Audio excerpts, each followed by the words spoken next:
Palavras de uma Bruxa volta hoje, trazendo para vocês a Gabi e a Suzana, hoje falando a respeito da Kundalini, conforme a nossa promessa, né, em programas anteriores. A gente vai fazer um fechamento com a Kundalini, o fechamento dos primeiros chakras, que são basicamente o início da caminhada, né, do nosso equilíbrio, os chakras, o chakra básico e o chakra umbilical. Gabi, gratidão por ter vindo. O que a gente já pode começar falando a respeito da Kundalini? Obrigada pelo convite. Então, a Kundalini, o Kundalini, né, em sânscrito seria Kundalini, é uma energia adormecida na base da coluna, né, no Muladhara, no nosso chakra básico. E é uma energia que sobe de forma ascendente pela coluna, iluminando todos os chakras, né? Então, a gente sabe que quando a Kundalini de alguém é desperta, essa pessoa ela desperta para os seus dons, digamos assim, né? Como se a pessoa encontrasse uma plenitude de sentimento, de conhecimento, de espiritualidade. Geralmente, a ativação da Kundalini vem através de um profundo conhecimento espiritual, de uma profunda caminhada espiritual, né? E existem diversas práticas que podem ativar a Kundalini, né? Pode ser através da yoga, da meditação, de visualizações, afirmações, pode ser através do ato sexual. E aí, geralmente, o que acontece, né, é que esse ato sexual é feito com esse propósito, então as duas pessoas ativam as duas Kundalinis ao mesmo tempo, então aí é uma potência energética ainda maior, né? Então existem diversas formas, né, de ativar a Kundalini. Então, por que é importante a gente ativar? Quando a gente ativa essa energia, além dela passar por todos os chakras e causar um equilíbrio muito forte, um despertar muito forte, ela também traz à tona os nossos dons, né? Então, ela potencializa o que a gente já faz de bom, o que a gente já é. É como se ela trouxesse à tona a melhor versão do nosso eu, a melhor versão que a gente pode ser como pessoa. Então, a gente fala que os grandes mestres já vieram com a Kundalini despertas, ou em algum momento da sua caminhada espiritual despertaram, né? Sim. Tipo Gandhi, Madre Teresa, o próprio Jesus Cristo, né? Os grandes avatares da humanidade. A gente sabe que eles tinham essa energia desperta porque tinham o conhecimento do seu poder total, né? Uhum. Suzana? Obrigada pelo convite, né? Bom, essa é uma energia muito poderosa. Tá? E ela é considerada uma energia feminina. Sim. Todos nós temos, tanto os homens como as mulheres, temos essa energia adormecida no chakra básico, né? Então, nem sempre ela é desperta. Precisa de que a pessoa esteja já realmente sintonizado com a sua espiritualidade, já esteja em busca, porque se ela for desperta, ela tem que ser mantida. E ela, como ela é muito poderosa, pode ter alguns desajustes, a pessoa não se sentir bem, a pessoa ter alguns problemas físicos em decorrência da liberação total dessa energia, né? Então tem que ter alguns cuidados, né? Ela é uma energia, tá, que ela, como eu fiz aqui no desenho, né, mostrando, ela se manifesta na cor amarela e vermelha, tá? Essa amarela é considerada a Ida, o nome, tá, dessa energia Ida, e a vermelha é, desculpe, tem que olhar, Pingala, tá? Então, o que acontece? A energia, essa Ida, essa energia amarela, ela é uma energia fria, ela corresponde à energia lunar, tá? E já a Pingala, ela, como ela tem essa cor vermelha, fogo, calor, aquecimento, sim, e considerada a energia solar representando como se fosse o sol, masculina, né? E a Ita, no caso, a energia feminina, tá? Então, é uma energia que ela vibra quando ela segue todo os nossos chakras, e os chakras estão desbloqueados. O que acontece? A pessoa chega à plenitude e consegue liberar pelo coronário e ser liberada para o universo. Então, daí sim, essa coisa das pessoas, às vezes quando fazem uma meditação, ou quando estão num retiro espiritual, delas conseguirem fazer essa liberação, estamos no paraíso, transcendemos, aquela coisa toda. Por quê? Porque essa energia vibrou e ela saiu fora. Sim. Mas ela é considerada uma energia terrena. Tá? Ela é da Terra, ela vem da Terra, mas a gente precisa dela para se conectar com o sutil, com o que está no divino, que está lá no universo. Na verdade, ela seria uma conexão, né? É uma conexão, porque tem um duto, né, dentro, porque assim, é como se fosse uma flor de lótus, tá? Aqui no chakra básico, e tem um duto, tá? Que o nome é um pouquinho complicado, é Sushumna, né? E é um canal onde essa é o canal oco, tá? E essa energia, no caso a Kundalini, ela vai circundar, ela é um movimento serpenteante, como se fosse uma serpente, uma cobra enrolada em volta desse tubo oco, tá? Ela vai serpenteando esse duto, que é oco, né? E essa energia masculina, ela vai se fusionando, serpenteando, até culminar lá no coronário e explodir. E daí é onde vem todas as cores, né? A violeta e outras cores mais, assim, que no caso são mais energias mais elevadas, cores mais, né, elevadas. E uma coisa interessante, Rosália, é que no homem, no caso, ele se manifesta diferente da mulher. Tá? No caso, no homem, ele sai através do testículo, né? Daí no testículo esquerdo a cor amarela e no direito a cor vermelha, e na mulher é o contrário, tá? É invertido. Então o ovário esquerdo sai a cor vermelha e o ovário direito a cor amarela, tá? Mas é o feminina. Mas daí assim aquela coisa assim que existe um complemento, né? Elas se complementam. As duas energias se complementam dentro da gente mesmo, né? Dentro dos chakras. Sim. Importante ressaltar também, eu vejo muita gente falar e se preocupar. Seja bem-vinda. Eu vejo muita gente se preocupar em falar a respeito da Kundalini, né? E, se preocupar em despertar a Kundalini, se preocupar em mexer com essa energia. O conselho que eu dou é que preste muita atenção antes de mexer com essa energia. Tem que estar preparado, tem que ter já um conhecimento espiritual para poder despertar isso e acionar isso, mexer com isso. Porque é uma energia que possa ser perigosa se tu não tiveres o conhecimento espiritual. Não é, Gabi?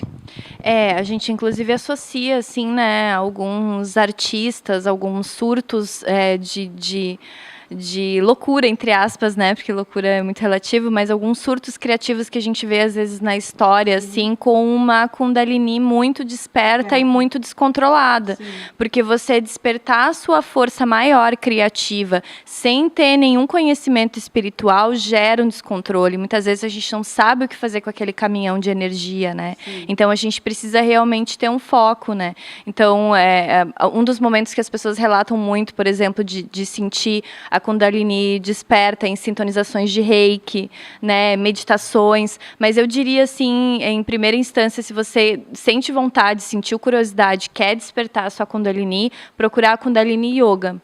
Eu sinto que é um início muito legal, porque é o foco de trabalho da Kundalini Yoga, eles só trabalham isso mesmo, né? É o que é feito, todas as práticas são para o despertar da Kundalini, e ali você realmente vai se aprofundar nesse caminho mesmo, né? Entendendo o que isso vai gerar para a sua vida, como que você vai lidar com essa energia criativa, né? Como que isso vai afetar a sua saúde física também, né? Então é muito importante a gente adquirir conhecimento antes de gerar, né? E às vezes acontece das pessoas despertarem a Kundalini de forma acidental também, né? Aconteceu uma experiência espiritual de alguma forma, ou energética muito forte, e a pessoa desperta a Kundalini. Então, às vezes, algumas pessoas procuram o caminho espiritual por terem despertado a Kundalini.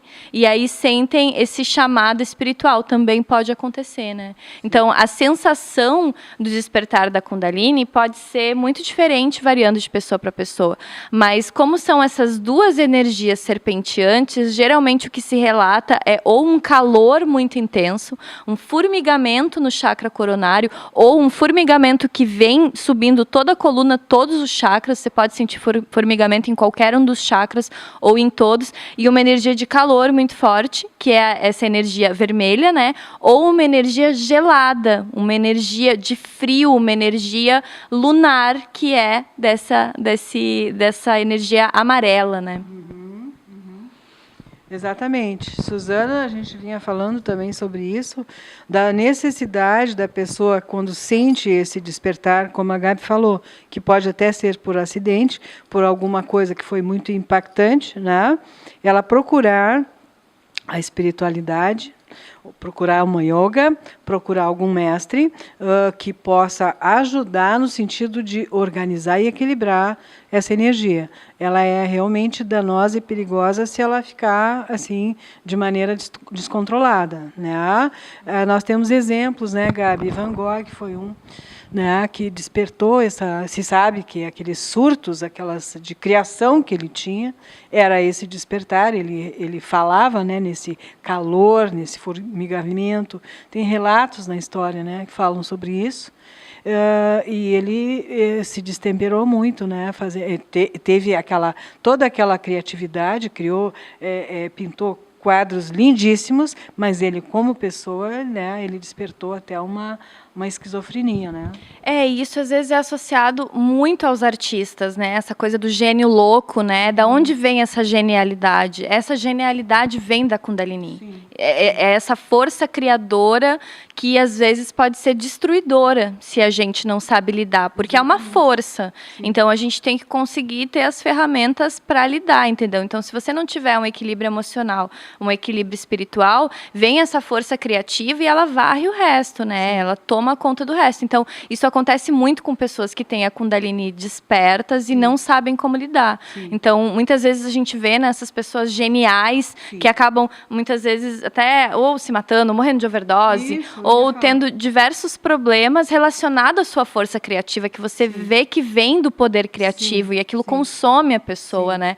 Então, por isso que é tão importante que a gente tenha um conhecimento espiritual paralelo a esse despertar, né? Porque senão realmente pode ser destruidor. Devastador, pode ser devastador. A gente tem notícias, né, pesquisando a respeito disso, de artistas, como a Gabi falou, que tem aquele surto, aquela coisa de se conectar com o divino de forma intensa, aquela energia avassaladora, mas não sabe. O Lucas já está me dando sinal ali que eu estou estourando o tempo, mas que não sabe como administrar isso, porque não tem um conhecimento espiritual, não sabe como lidar com isso.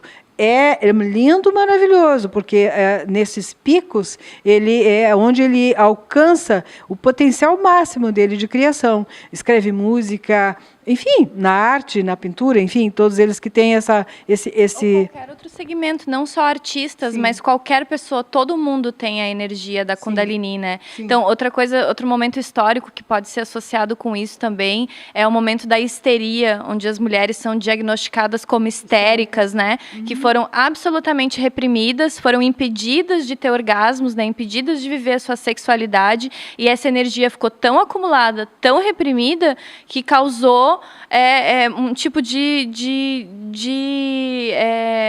inquietude mental mesmo, um tipo de desequilíbrio mental mesmo. Quase mulheres. Uma ebulição, né? Não diria, eu não gosto de usar o termo loucura nem nada, mas o termo histeria, que vem de estero, que vem do útero, né? É isso, é essa incapacidade de julgamento devido a essa energia sexual extremamente reprimida e anulada que as mulheres tiveram que sofrer por tanto tempo, né? Então, o contrário também existe, né? Se você reprime completamente essa energia criativa, você também pode vir a gerar um tipo de desequilíbrio mental, né? Exatamente. O Lucas já está fazendo sinal ali para mim, me olhando, então a gente faz um intervalo e volta já já. Palavras de uma Bruxa volta falando a respeito da Kundalini. É assunto que não termina mais, mas a gente está selecionando para pincelar para vocês o que a gente está descobrindo assim que precisa ser falado, né, Suzana? Sim, não, é que antes a Gabi falando, né, sobre desequilíbrios, aquela coisa toda, né? Então, o que que nós temos? Quando ocorre de estar desequilibrado para excesso, é um desequilíbrio. O excesso é um desequilíbrio da energia, então pode ter aquela propulsão para o sexo. As pessoas usarem a energia só para a energia mais densa. Da parte dela, né?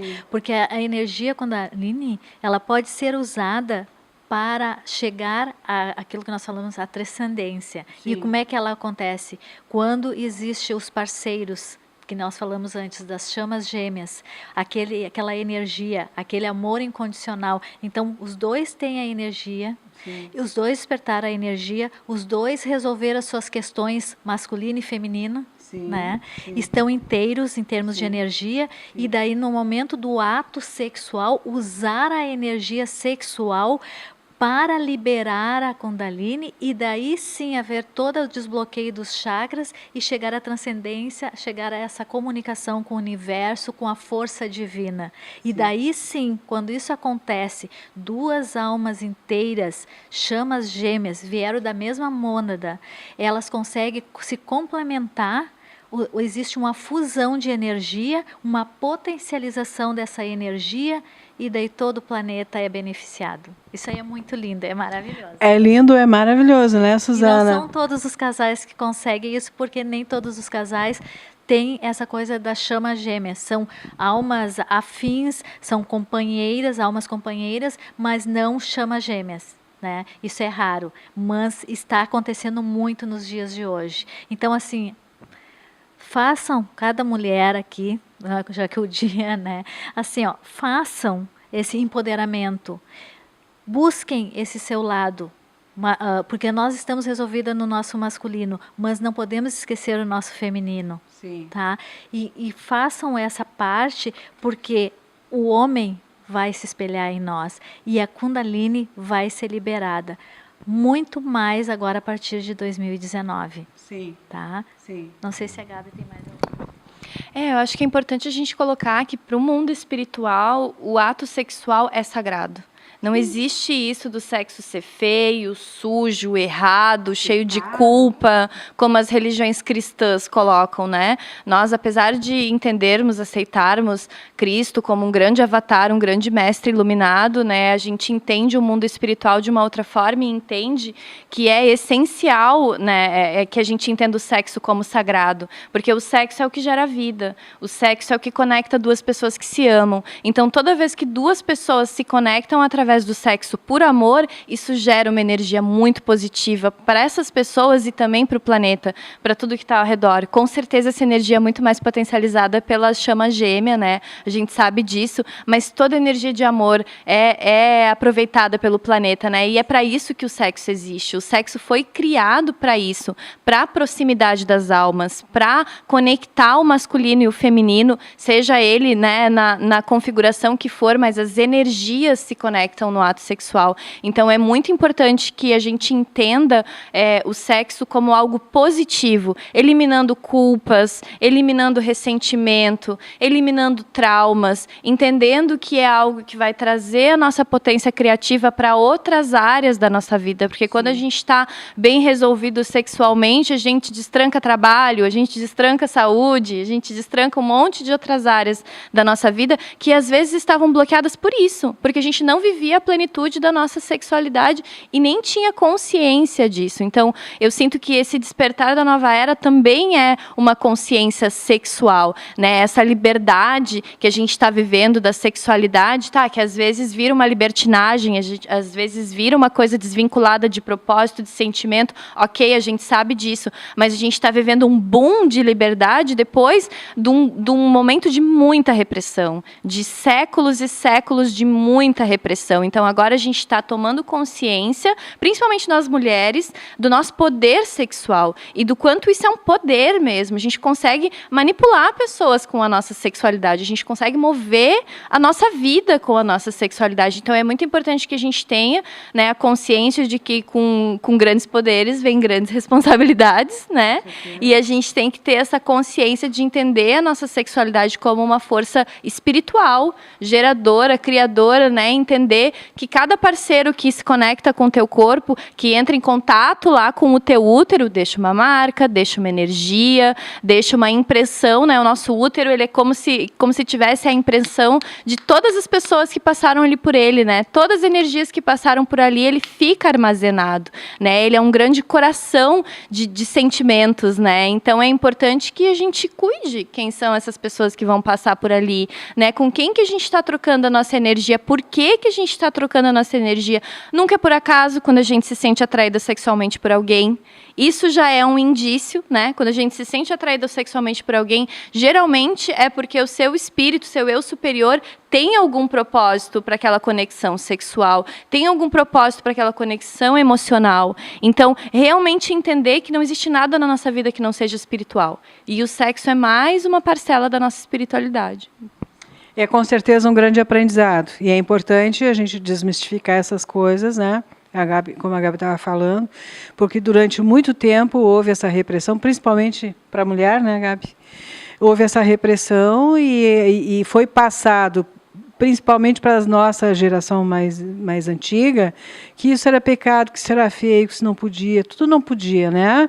E muitos desvios de conduta vieram justamente daí, com a impossibilidade das pessoas manifestarem a sua sexualidade de forma sadia. Sexo não é pecado, não é feio. E daí que vem as perversões, né? Quando a gente reprime a nossa sexualidade, é daí que vem as perversões, as parafilias, né? A gente vê esse monte de padre abusando de criança. Exato. A gente vê um monte, né? Pessoas celibatárias, pessoas que são obrigadas a acabarem com a sua sexualidade, eliminarem a sua sexualidade como se fossem seres assexuados, que não são. Claro, existem pessoas assexuadas, isso é uma realidade, mas são pessoas determinadas, não é pelo posto espiritual, não é pelo cargo político, não é pela, né? Então é muito importante que a gente entenda que todo ser é um ser sexual, e é importante que isso seja olhado, né? Que a gente tenha autoconhecimento, entender do que a gente gosta, de quem a gente gosta, como é que a gente vai viver isso,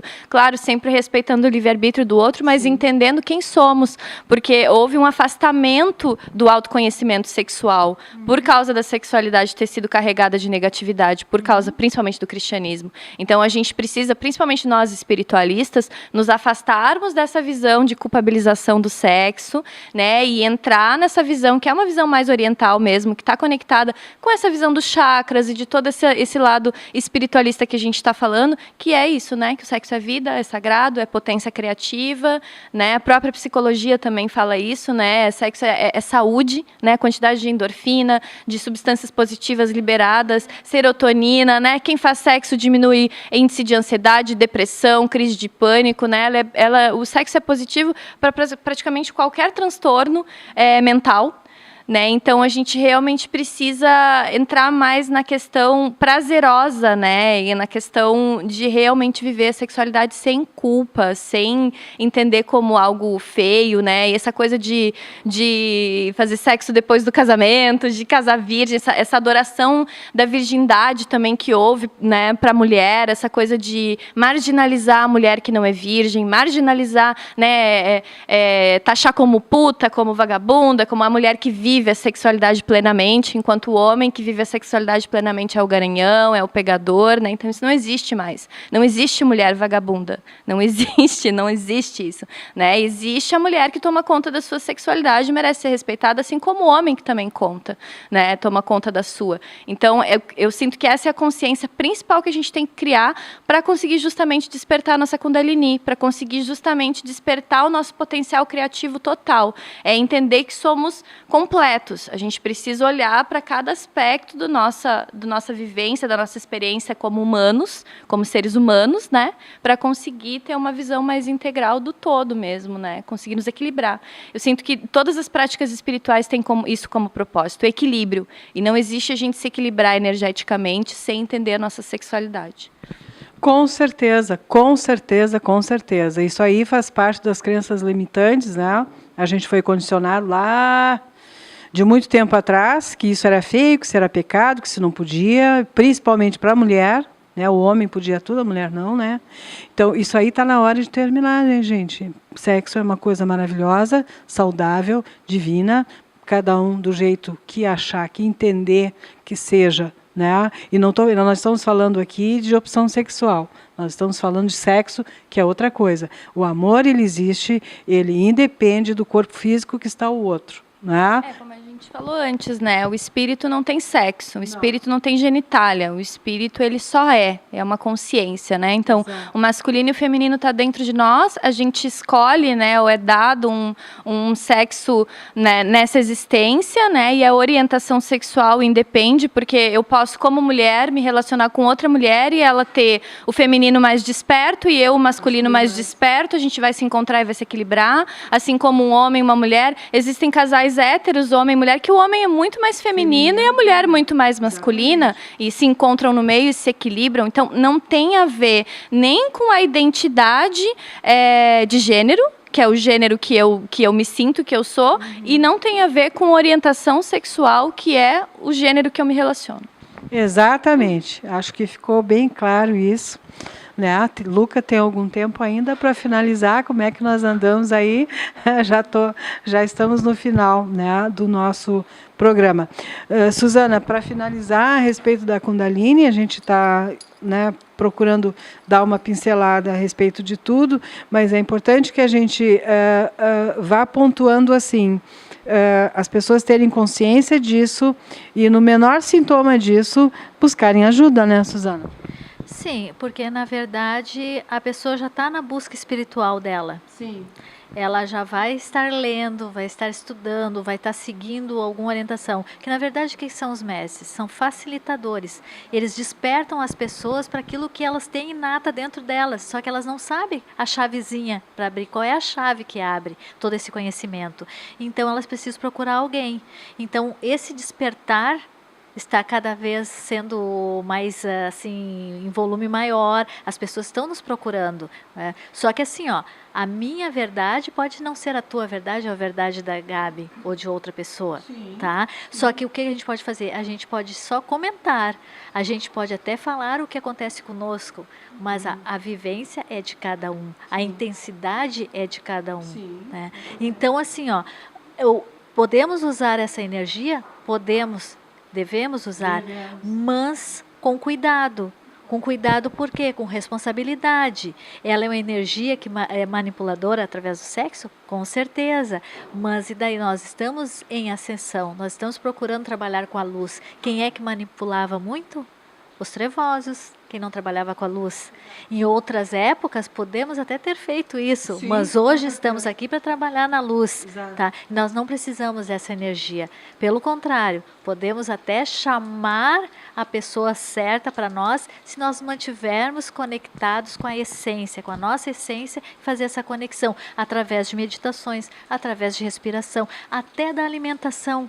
Alimentações que são pesadas, que nos carregam energeticamente, que tem uma energia densa, como carne vermelha, que é uma coisa mais pesada, a gente não consegue fazer a conexão da Kundalini e nem atingir essa conexão com o divino. Tá? Então, a alimentação também é um dos fatores que pode a gente se conectar ou não com essa energia maravilhosa. Exatamente. Tá? E até a quantidade de comida, né? Nós consumimos muita comida, muito mais do que o nosso corpo precisa. A gente sobrecarrega o nosso corpo com comida, né? Isso é fato, é estudado, a gente se alimenta muito mais do que precisaria. Então, uma das coisas que eu descobri, tanto no meu caminho espiritual, quanto de alimentação, que eu tenho várias alergias, a Suzana também, né? O universo falou, não, isso aqui vocês não vão comer, né? Isso aqui faz mal energeticamente, fisicamente, não come. Eu super sinto que é isso, é uma triagem espiritual, essas alergias. Mas o que eu sinto, assim, que a gente precisa de momentos de não enfiar comida no nosso corpo também, sabe? Então, a ciência está descobrindo agora, os médicos, de como é importante jejuar, de como é importante ter momentos de simplesmente viver, né? São horas, você não vai passar um dia inteiro, sim, em jejum, mas momentos de não colocar comida no seu corpo, né? E outros momentos de colocar e entender bem essa comida, da onde vem, a importância de consumir alimentos orgânicos, a importância de eliminar o glúten da alimentação. Isso é um outro programa, né? Eu ia dizer, a gente vai fazer um outro programa, porque a Suzana tem intolerância ao glúten, a Gabi tem intolerância ao glúten e à lactose também. Tu a lactose não, né? A lactose Não, nós vamos fazer um programa só a respeito disso. Nós vamos fazer, inclusive, nós vamos fazer uma gravação na cozinha da Suzana. A Suzana já aceitou o desafio. A Suzana vai dar receitinha para a gente, né, de como a gente cozinhar de forma saborosa, sem o glúten. O glúten é importantíssimo que a gente elimine das nossas vidas. Eu, já na idade que estou, né, de mais de meio século, descobri que também tenho uma pequena intolerância a esse glúten, né? Estou procurando modificar a alimentação, sinto o reflexo no meu corpo, e como a Gabi falou, isso é uma coisa muito espiritual. Conforme tu vai avançando na espiritualidade, no conhecimento, tu aplicando isso na tua vida, organizando os teus chakras, elevando o teu pensamento, tendo uma frequência diferente, o teu corpo vai automaticamente rejeitando muitas coisas. A carne vermelha é uma coisa, o glúten é outra coisa, lactose é outra coisa. Tudo de origem animal, né? Sim. A gente vai entendendo que é imoral a gente consumir alimentos de origem animal, né? Por mais que seja um vício, porque a gente é viciado. Sim. Mesmo, é um vício, né? A gente é condicionado a consumir. Sim. Carne, ovo e leite, mas isso a gente precisa repensar, porque isso está causando, inclusive, um impacto ambiental fortíssimo. Sim. O principal motivo de desmatamento agora não é mais por causa de madeira, é para criar gado, para as pessoas consumirem carne vermelha. A gente está desmatando florestas inteiras para consumir carne vermelha, né? Então, tem toda uma consciência política ambiental. As pessoas às vezes se perguntam, por que pessoas espiritualizadas são vegetarianas, são veganas, ou cuidam da alimentação de alguma forma? Mas é porque a gente cria essa consciência, né? É uma consciência moral, de você entender como é que o planeta funciona e como você está afetando a vida de outras pessoas, se alimentando da forma como você se alimenta. Excretando a quantidade de lixo que a gente excreta, né? A gente não separa o lixo, a gente usa desodorantes que poluem a camada de ozônio, aerosóis, né? Então, tem várias coisas aí. Estou estourando o tempo todo, como sempre. O próximo programa, né? Quem sabe eu já trago as gurias de novo para a gente falar sobre tudo isso que a gente finalizou falando, sobre intolerância ao glúten e tantas coisas de alimentação que tem a ver com a espiritualidade. Palavras de uma bruxa. Agradece para a Suzana e para a Gabi, mais uma vez, gratidão para vocês duas, e a gente volta a semana que vem. Uhul! Encerramos!